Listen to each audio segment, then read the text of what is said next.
I'm on my way to my breakfast congee place, and the sky looks a lot nicer than I was expecting.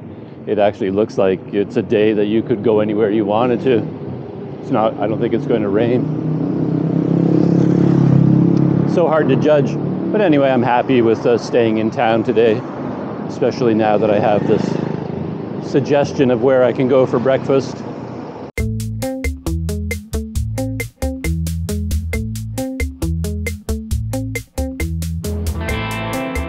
I've been here long enough now that I'm getting to know the city so much better. I always like that when you first arrive, you have no idea where you are, and going places takes a lot of thought, checking Google Maps. But over time, of course, things change, and then one day you wake up and suddenly you're walking around like you've lived here forever. I know the name of this street, I know where it goes, and I know how to get to my breakfast place. Yeah, that change happens very, very suddenly, I find. You just wake up one day and you know where you're going. Oh, I just had an interesting, very interesting technology discovery. I feel like such a dummy because this is something that would have been incredibly useful had I known about it before. But as I was setting up this morning, I was talking about how I'm running out of memory cards because I just haven't been able to edit video. So I've got all my old videos stockpiled on my memory cards. And of course, I copy the files to external drives for safekeeping. But even then, I don't want to remove the originals from the memory cards until I absolutely have to. I can't tell you the number of times I found myself like, oh, I need this file or that file. And the fact that I have them still on the memory card kind of helped me out a lot. So all my memory cards are full, and I didn't have another one. But then something happened a few days ago, and this has been in the back of my mind, and I decided to test something, and I learned that I can use the same memory card in different cameras, and it doesn't matter. I thought that if I put a memory card into my GoPro and I formatted it in the GoPro, it now was sort of a GoPro memory card, and I would only use that card in the GoPro. I wouldn't switch it to another camera. But it turns out if you want to, you can. So I didn't have any empty memory cards, but I had a brand new large capacity card in my GoPro, and I took it out of the GoPro, put it into my 360 camera, and it works fine. All that happens is that when I put it into the GoPro, it created a GoPro folder, and all the GoPro video files go into the GoPro folder. And once I plugged it into the Insta360, it created an Insta360 folder. And now any video I shoot with this camera goes into that folder. So in the past, I would have different series of memory cards. I'd have one set of memory cards for this GoPro, an entirely different set of memory cards for that GoPro, and a new set of memory cards for the Insta360. And I kept them all separate, and I kept them all numbered. Oh, there's a breakfast place. Very popular. Oh, I wonder what they sell. That's a dim sum place. Ah, look at that. And if you judge by how popular a place is, like that it must serve good food, this place clearly must serve good food. Huh. Let's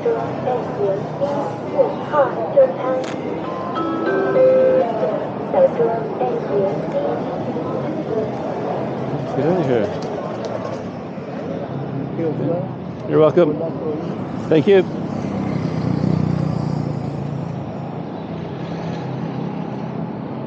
Huh.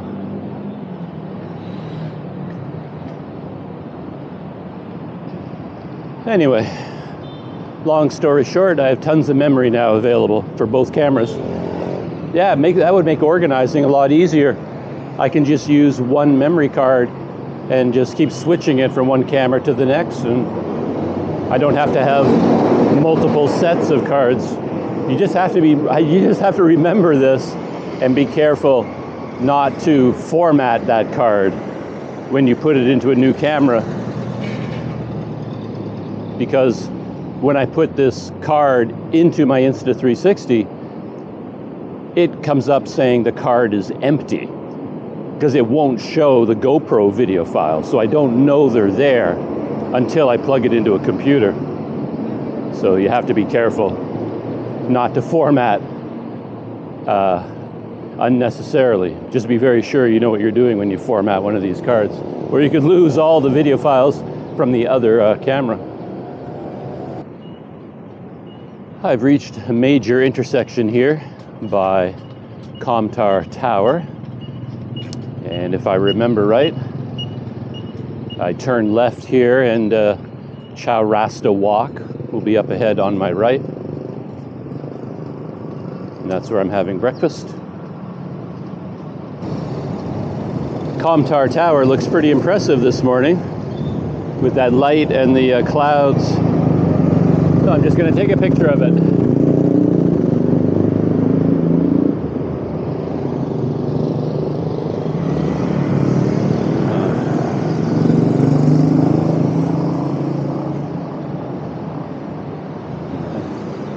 The Comtar Tower towering above us.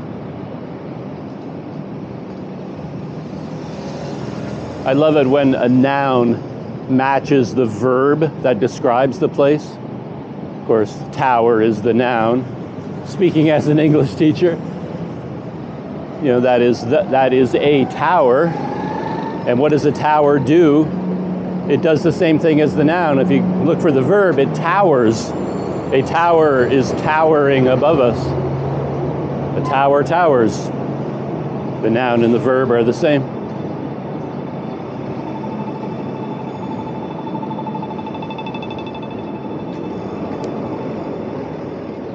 A pair of traveling YouTubers called Jumping Places were either recently here on Penang, or they're still here, I'm not sure. But on their very first day, I think they went up to the very top of Comtar Tower. Oddly enough, speaking of English, they had to come up with a name for the top section of the tower. It's kind of a tourist attraction up there. And they called it the top. So the description of it, the top of the tower, is also the proper name of the place. It is called the top. That's kind of funny when you think about it. Funny to an English teacher anyway. Wow. Heading into morning traffic.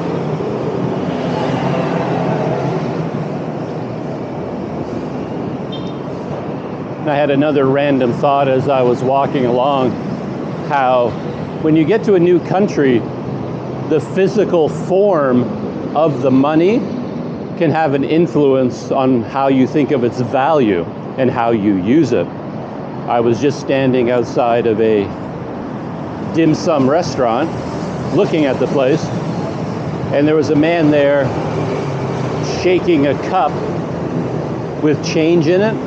And you know, he was asking for money.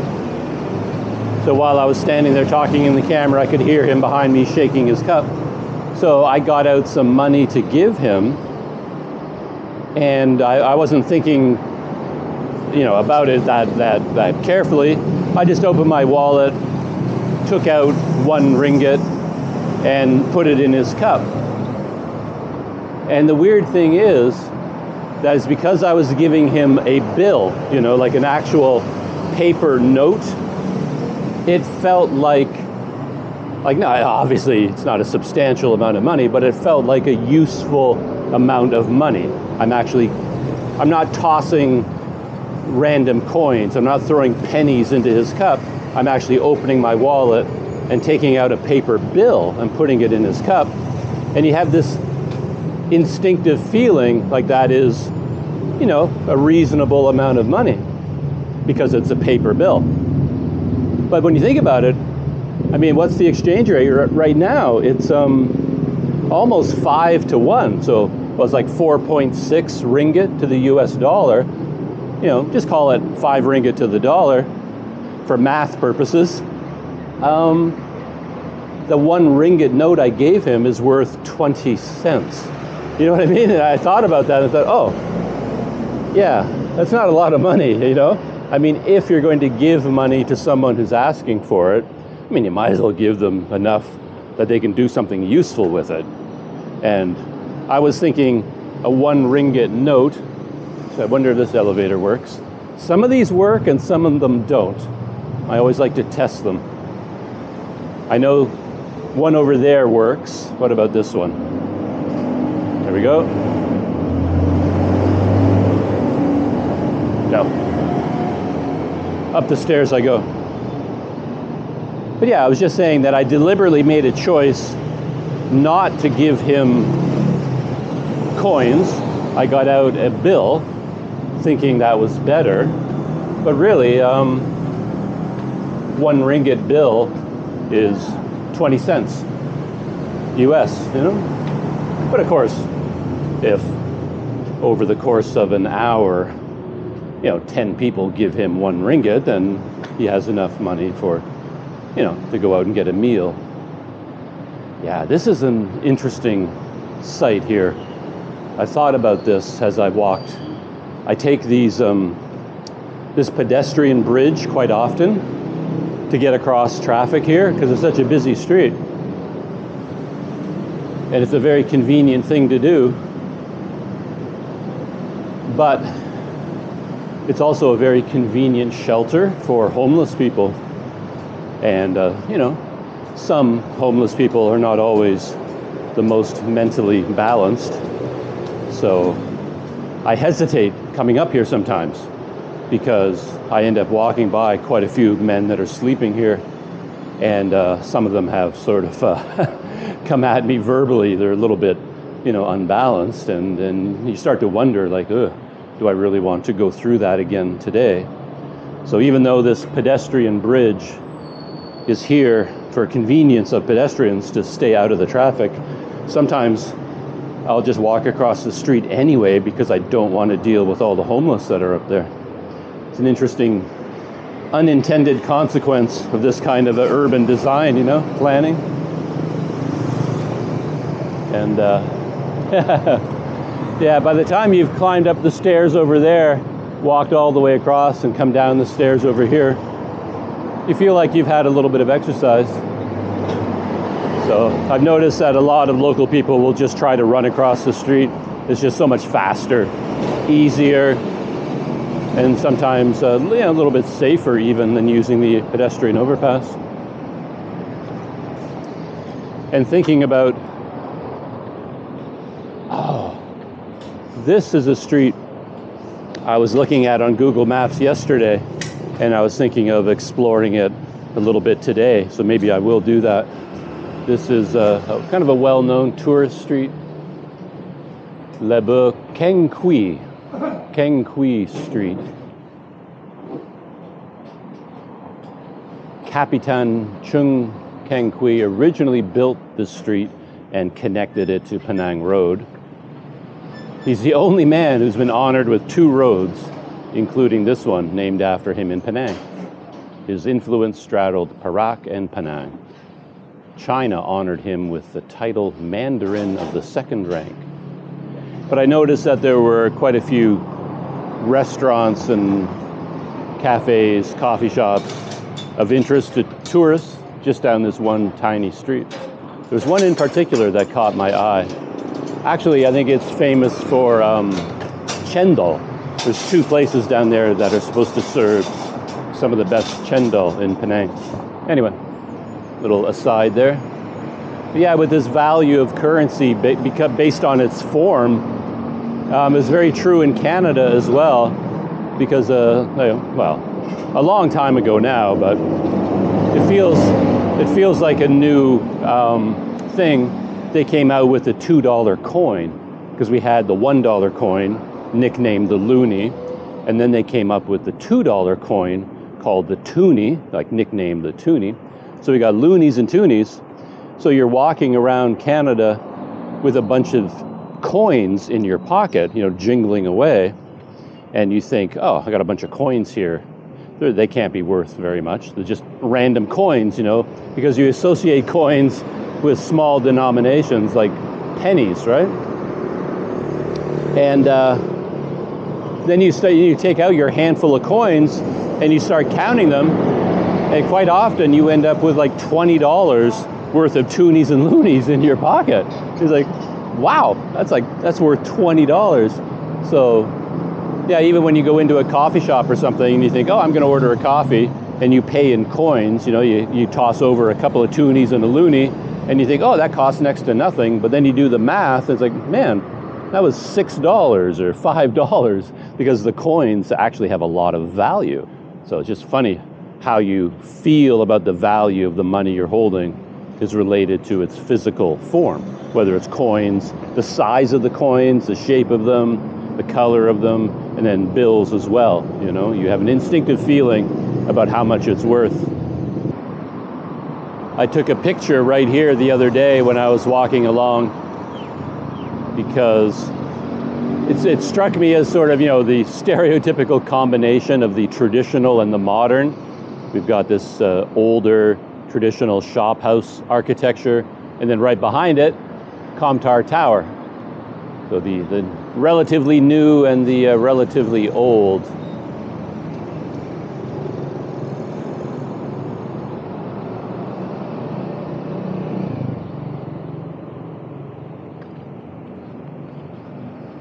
Yeah, this area tends to have a lot of men on the street asking for money. There's two of them ahead of me here.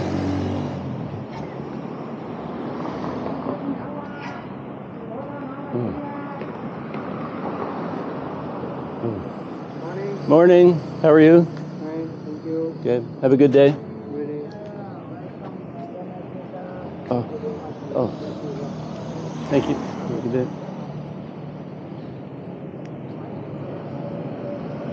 Again, with those two men, again, you know, I gave each of them 1 ringgit,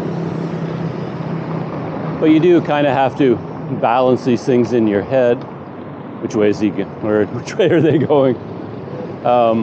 As I said, 1 ringgit is not a lot of money, but between my guest house or my Airbnb and Chaurasta Road, I might come across 10 of these men.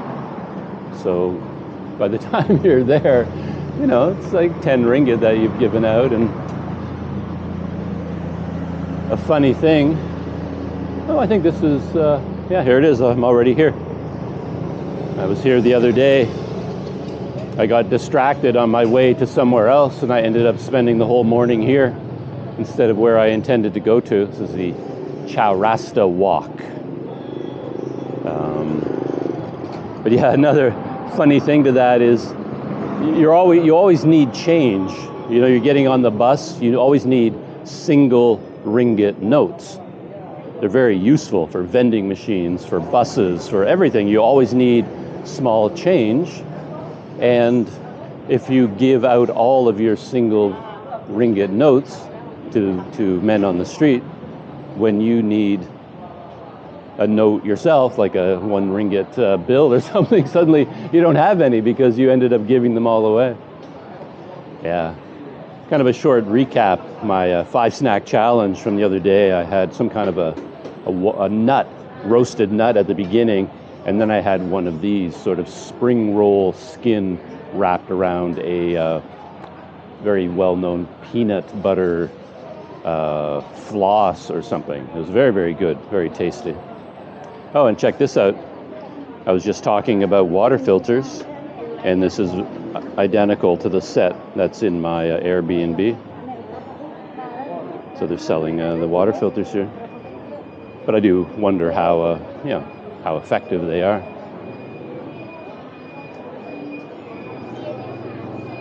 And as I moved along here, I think my next snack was a soy milk drink. I always find the behavior of the scooter guys kind of interesting. I mean, I accept that these scooter delivery guys, I mean, they have to ride through the market. I mean, it feels like they shouldn't. This is meant for pedestrians, and if you drive a car or a motorcycle through here, it feels like, yeah, you're not behaving properly. But I get it, they have to, it's what they do here. But then you get guys like him. He was waiting, he was kind of stuck behind some people who were walking, and then he just sort of shouted at them to get out of his way. And then I kind of draw the line. It's sort of like, okay, you can ride your scooter through here, but don't start yelling at people and honking your horn at other people that are walking, you know, to get out of your way. That feels like you've crossed a line at that point. But yeah, they often do it. It's pretty common. But I had some breakfast here as well. If my congee place isn't open or it's too busy, I could end up here again. That was one of my snacks. And I had a drink from here, the soy milk snack. I had ice soy milk from this place. It was good. And my final snack was sort of a pressed pork delicacy. I always forget the names of these foods a day later, but it was sort of the, they're connected to a store over here called, Tuck. There it is, Tuck Key. Tuck Key delicious pork meat. And they often have a stall in the Chaurasta market. Okay, I wonder if I can see my congee place.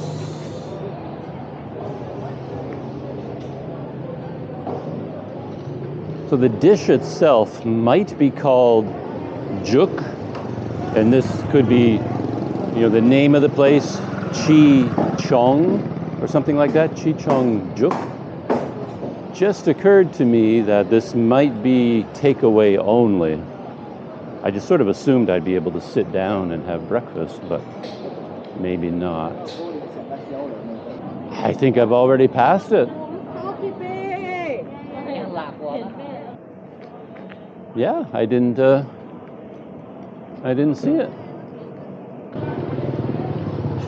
Well, let's ask if this is the place. It's the only restaurant here, but it doesn't look like what I see on Google Maps. But let's see what they say. Hello. Are you this place, Jook?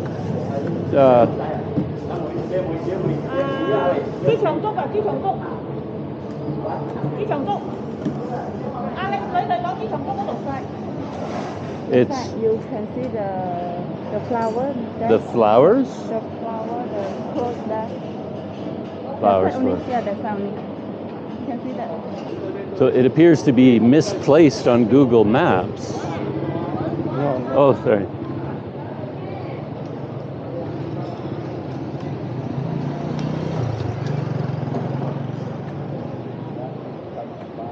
Charby home.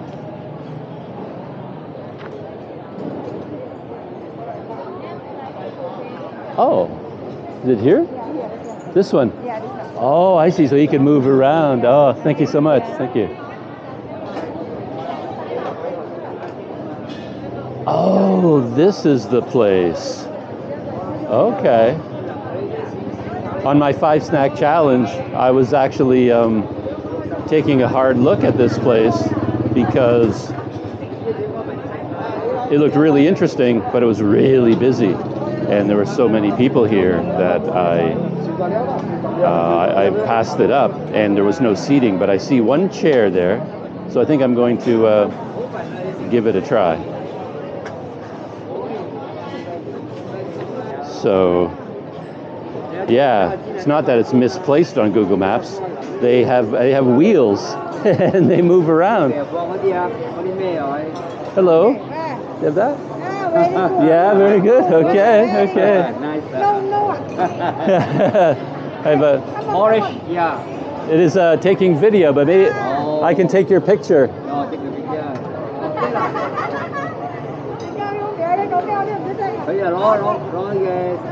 Okay, 1, 2, 3. Thank you.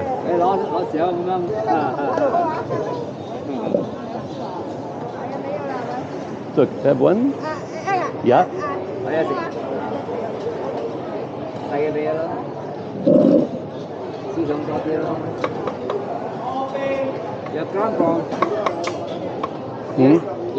Canada. Oh, Canada. Yeah, Canada. So far. Success. I found the place, and yeah, mystery solved because it doesn't have a physical store.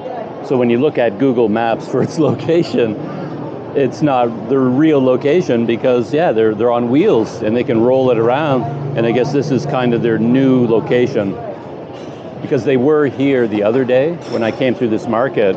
This cart was here, but maybe when Google Maps pinned their location, the cart was over there on that day or that month or whatever. So there it is. I've already forgotten what it's called. What is this called? We are called the Cheong Jook. Jook? Orange. Okay. Yeah.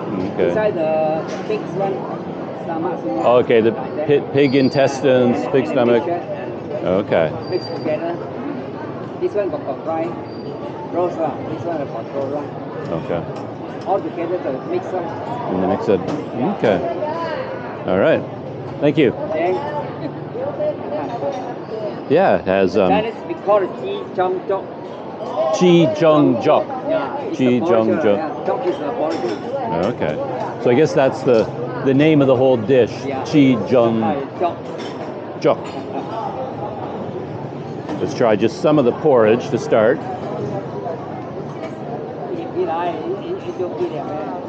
Rice porridge. Very good on a cold morning. Try some of the pork with it.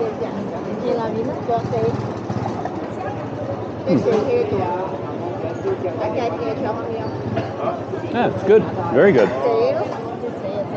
I'm probably supposed to add all kinds of spices and sauces and things, but I'm going to do my usual thing and just eat it the way it was served to me for now.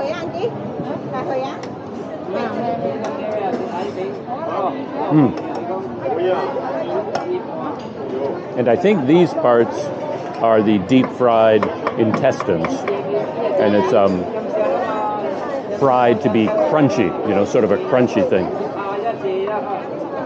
Yeah, very crunchy.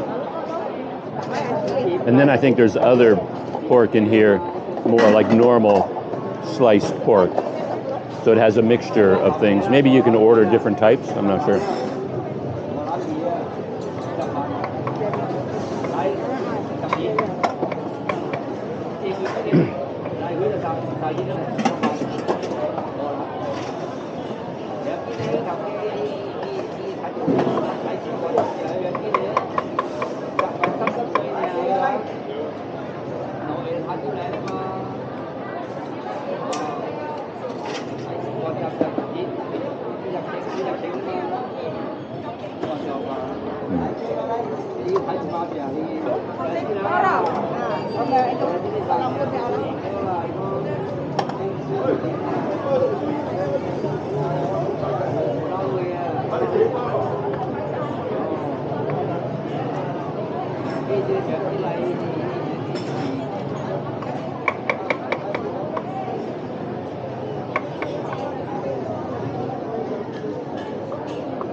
So it looks like, there's one other ingredient in here I didn't notice. I saw her mixing up a bowl, and there's a third type of ingredient, which is this one, which comes from what's hanging here, which again is like pork intestines, but this looks like it hasn't been deep fried. I'm sure it's cooked, it's boiled or cooked in some way, but it's not. All the other ones are fried or deep fried, and this is not. So let's try that.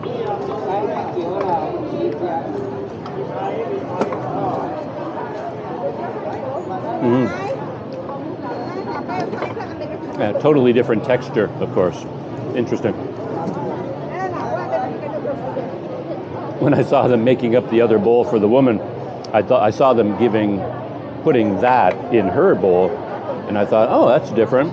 And I thought maybe since I'm a foreigner, they thought I wouldn't like that, and they didn't put it in mine because I didn't see it anywhere. But then when I dug down underneath, that's where it was. So I did get the standard mixture of the 3 different types of meat.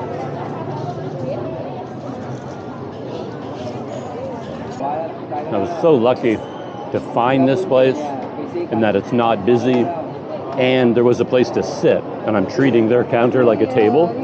I'm not sure if I'm supposed to, but the stool, the plastic stool, was sitting right here. So.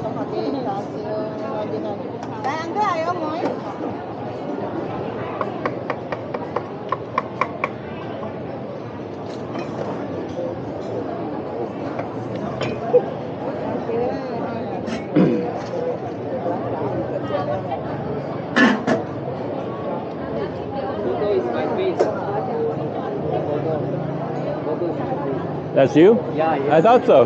Yeah. Yeah. It looks like you. About, I do this one 47 years. Oh, really? Yeah. Hey, okay. My brother and his Oh, okay. I was just looking at the newspaper article featuring this place, and I noticed that the man in the picture looks very similar to the man sitting here, and it is him. It's the same guy. So he was telling me about the history of this place, and I think connected to his father even. So it's very old. This family's been making this dish for a long time.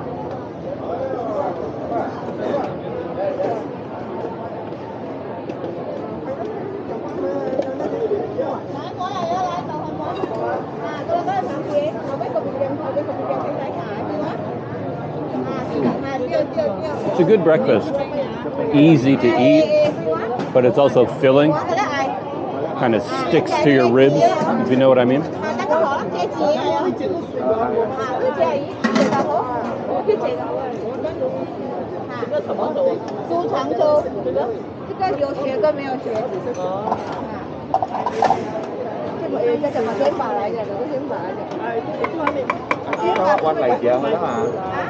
This is definitely the kind of place where you want to come early. I think they have a certain amount of all the ingredients, and when the ingredients are gone, they're done for the day, right? They just keep selling until they've sold everything that they prepared, and after that, yeah, they close. I think they close at 11 in the morning. That's what it says on Google Maps. So.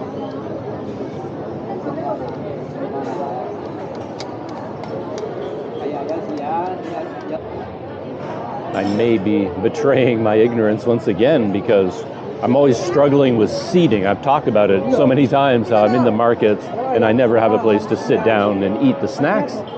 But I just noticed a man come out of that seating area with all the tables and chairs, and he was carrying a bowl of what I think is this, Chee, Jook. And I think he got it from here because he brought it out to get more spicing, more sauces. And then he went back inside there to sit down at a table. So maybe all these places are connected with that seating area. They all share it. So it's it's like a mini food court.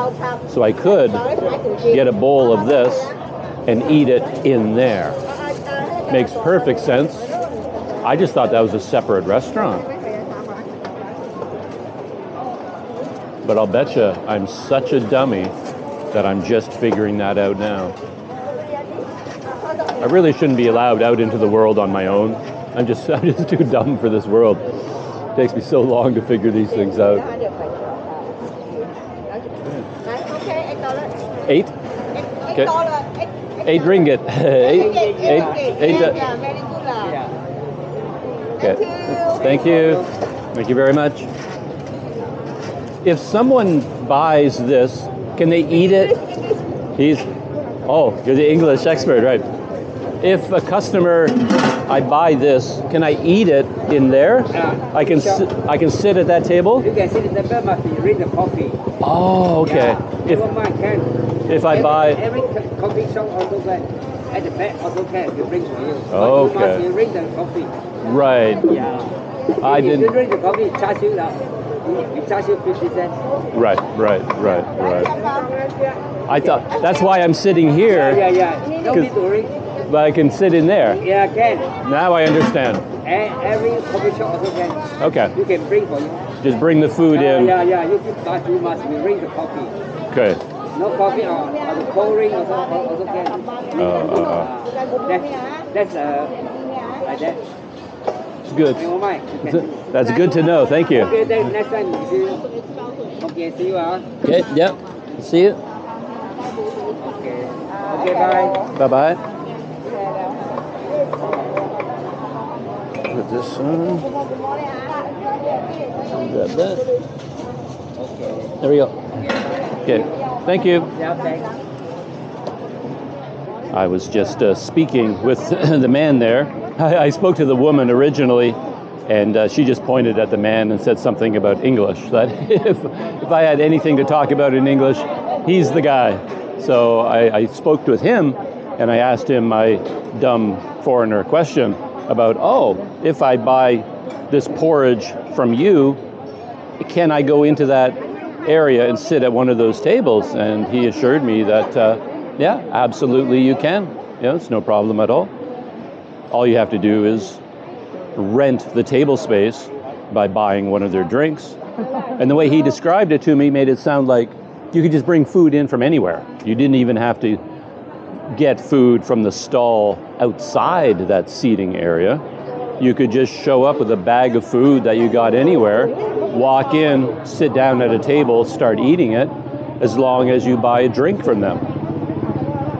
So the classic line that you always see, just walk through the fish market for a second as I'm babbling. Oh, look at that. Juice and fruit whole shop. Sour soup juice. Soursop juice. Huh.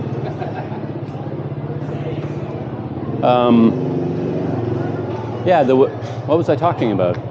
Oh yeah, the standard thing that you see everywhere in modern places or in the West, like no outside food and drinks allowed. You know, most places are very serious about that because obviously they're a restaurant and they're trying to sell you their food and drinks. You can't bring food and drinks from outside. But here it's the exact opposite.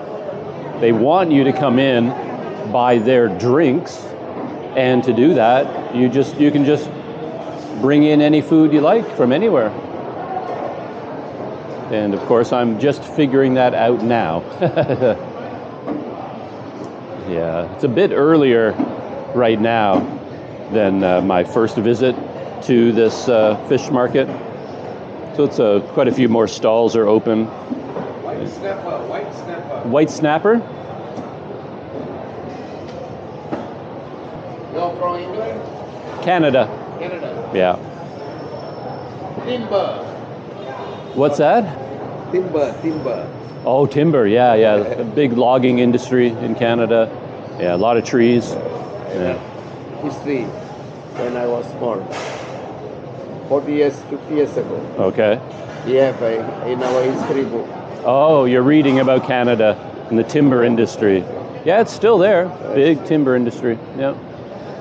Yeah, it's interesting to see. I used to live in one part of Canada, a lot of timber industry, the big trucks and huge trees. Yeah. It's interesting to see. But now, the Indians a lot.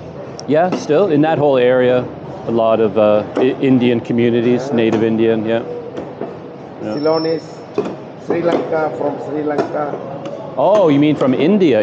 Yeah, in Canada, They a lot. migrate there. They migrate there, yeah. You have sea. You are surrounded by sea. Well, not. No. It's not really we have on each side. Yeah. On one side is the Pacific Ocean, the other side is Atlantic Ocean, but we have a border with the United States. Yeah, So there's this, yeah. Yeah, I guess there's a lot of water, but it's not rich. You have rivers, a lot of big rivers. Rivers, yeah, rivers and lakes, yeah. Yeah. So if someone comes here to buy one of these fish, Yes. do they just buy a small piece, or sometimes do they buy Sometimes the whole they fish? have a big family, they buy one fish. If not, they will ask for about 10 cubes, 10, Okay. 5 cubes. How much does it cost for one fish? One fish, 100 ringgit. 100 ringgit. Okay. 30 ringgit, 1 kilo. 30 ringgit, 1 Yeah. kilo. Like this flesh, 40 ringgit. Only flesh you want, like it's 40 ringgit. Okay. Half kilo, 20 ringgit. Nice. I'm staying in a hotel, so I can't cook, so I can't buy from you. But yeah. Family? Hmm? Family? No, no. I'm not married, and I'm here by myself. You're 50 years old? 60. Yeah, My age. 60. Yeah, same age. Yeah. Well, I'm 59. Next year I turn 60. I'm So 62. 62? Oh, 63. I have 7 grandchildren. Wow. You look young. You look very young for 60. Work. You work hard every day. I wake up early, 4 o'clock, 5 o'clock in the morning. Yeah. Fish market is always open early, right? Afternoon, a small nap. At night, for 3 hours, sleep enough. I Okay. used to eat. My father trained me like that. Where do you buy the fish from? This mostly it's coming from middleman. Middlemen. Middleman. Okay. It is in Bukit Tajam, PM, Okay. near Ipoh. Ah, near Ipoh. Okay. All the lorries come there and they distribute to Johor, Singapore, Kuala Lumpur, all the place. Okay. Penang, Okay. they will sort it out. Right.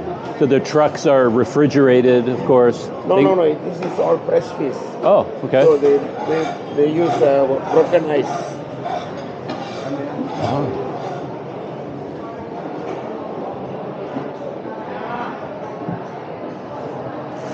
Oh, okay. They just put it on ice like Ice. that. Oh, okay. It broken ice. Right, In right. freezer, it will be hard. Oh, I see. It will be frozen. And that's not good. It's not fresh anymore. It's no more fresh. But on ice, it's fresh. So all this will be like that. I see. Hmm. This is from Indonesia. Oh, Indonesia. Indonesia, it will come within 1-2 hours, 3 hours. Come Okay. from Medan, all that. Wow. Okay, I give you a nice. It is- Yeah, they have to come fast, right? Very quickly. Yeah, Indonesia nearby, Or, no problem.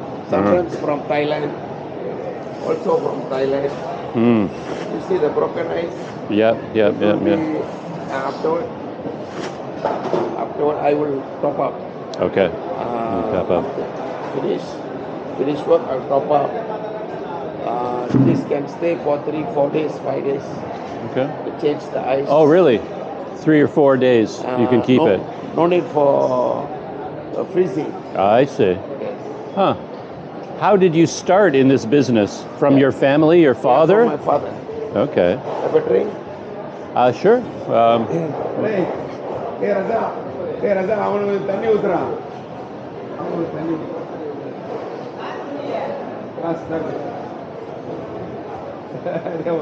Okay, 1 minute. Okay. Okay, you take this. Mine. I give What? you. Let me Have put, a drink, no problem. Yeah. Brotherhood.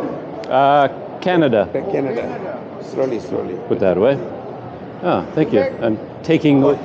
I'm taking away your coffee. No, this is called Tea. Oh, pull Nescafe. tea. Nescafe. Okay. when you fill up another one's stomach, it's a very good. I mean, you get praise from God. I see. Okay. It's very important. Now you are coming to religion now. No, this is converting to Islam. no Islam. You feed the poor. It's like Yeah, I understand. Yeah, I know what you're saying. Yeah. not poor also. Must give. Fill Like- up a stomach. Right. Very Right. important. Right. But For other It will people. Save your life. Okay. There you go. He's very religious. Huh? Is he? No religious. I'm a tomboy. Really? I'm a playboy. I'm a playboy. Now he's No a tomboy. grandfather. I think. I How still. many I still grandchildren enjoy. he has? You are a tomboy. No tomboy. Playboy. Playboy. I have a lot of girlfriends. Right. Okay. Playboy. It's like yes. Another 5 minutes, 10 minutes. How long are you staying in Penang? 3 weeks. Wow. Yeah, 3 weeks. What hotel are you Very staying? good. It's not a hotel. It's like Airbnb. Uh-huh. Yeah. Oh, in Georgetown? Yeah, near Comtar Tower over there. So very near here. How much are you paying for a night? Well, mine is not expensive. I know. I'm a budget traveler. In a ringgit, how much are you paying? 34 ringgit Wow. per night. That's very cheap. Yeah, it's a single room, Not including breakfast. no bathroom, no breakfast. But it's okay for me. Yeah. Single man. Yeah. I don't care. Go to the YouTube fish cutting skills in Chaurasta Market. You can see us. Oh, really? A lot of Europeans all Okay. they You can see download him in action. in Oh, action. really? Yes. In the videos. Yeah. Fish cutting skills Fish cutting skills in Penang. in Penang. Okay. That's very simple. You're in the video. Yeah, he's in a lot He's of in the videos. video. Okay. He's my friend. He's in the video. Cut fish. Who makes the videos? Some foreigner? Like you. Oh, like me. Foreigners. He Okay. uploaded in the YouTube. Okay. We are famous for this fish cutting. Mm. I already forgot what you called it. It's a kind of snapper. Yes, white snapper. White snapper. This is red snapper. Red snapper. Yetuli. By Bananduli. Another one there is cutting is black snapper. Oh, There is cutting. black snapper. Black snapper. Okay. This is black snapper. Okay. 3 types of snapper. Red, white, and black. Yeah. All right. And this is a different type of fish here, the long one. Barracuda. Barracuda. Okay. That's a very famous fish. Even I know that name, Barracuda. If you're a playboy, you must know the song Barracuda by Heart. By heart. Very famous rock and roll band. Their most famous song is called Barracuda.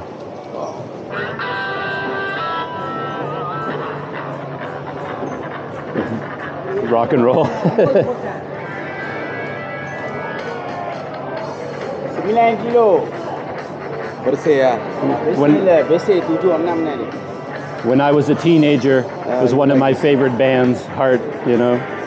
But What time Bee Gees, Beatles. anyway, nice to talk to you. Okay, sir. Have a good day. Oh, bye-bye. Just this morning, I was writing about how my life has changed simply by moving across the border from Thailand into Malaysia. And a lot of it has to do with the level of English that is spoken here in Malaysia, where in Thailand, I struggled with communicating with people because I didn't learn Thai. And to be honest, I don't think I could have. I struggle with languages. And yeah, I just wasn't able to speak with people very much there. And the biggest change since coming to Malaysia is, you know, situations just like that, where I walk into a market and someone says hello, and we end up having a long and interesting conversation. And that happens here all the time. Happens to me pretty much every time I go outside, walking around or riding the bike. And I think that is going to be everything for this morning's small adventures. Pretty happy with that outing. The day has hardly begun, and I've already had a pretty satisfying set of Planet Doug style encounters.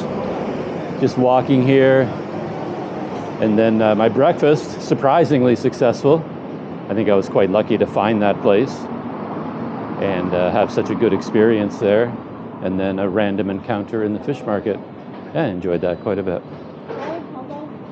All right, let's see what the rest of the day holds. And if you enjoyed that video, as I've been saying from time to time lately, come back to the channel and look for the next one from here in Georgetown. And I'll see you in that video.